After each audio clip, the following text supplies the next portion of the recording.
Okay. Joe Rogan raping the world.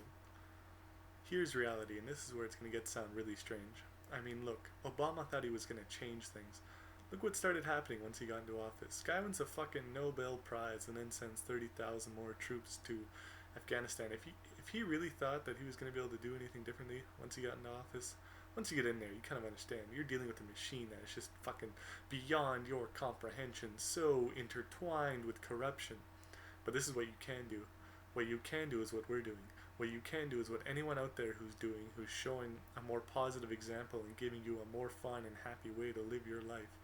You inspire people to potentially live along those same lines, and that's what you can do. And that's what you can do with art, and that's what you can do with writing, and that's what you can do with any form of expression, and that's what you can do if you express yourself and let people know that that's how you're living. This is the fun way to do it, man.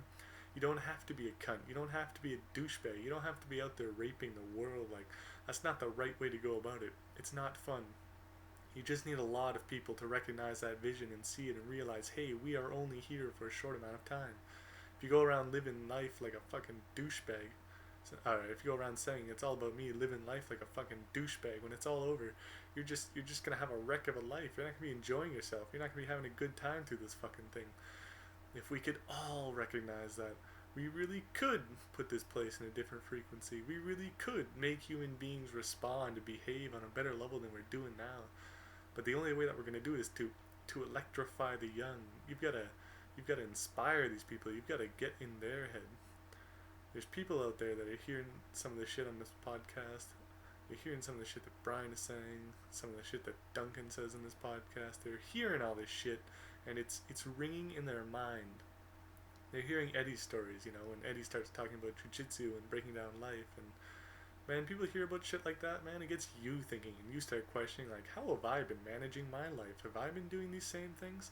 I will now be inspired to manage my life in a similar fashion and live in a happy, positive way, and don't get stuck in some fucking trap. And don't think that this thing isn't permanent, because it's not permanent.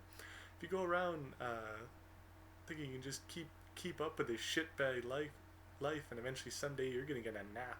You're gonna get to a point in your life where you can settle down and relax. Well, that point's not fucking happening, man. It's not gonna happen. Shit begets shit, and it's just gonna get worse because your health is gonna fail on you. You can still inspire chances. You can still inspire thinking. You can still inspire positive energy. And when you're doing that, man, inspiring people, making other people happy, you are literally creating a better environment, and you're moving them along in a good direction.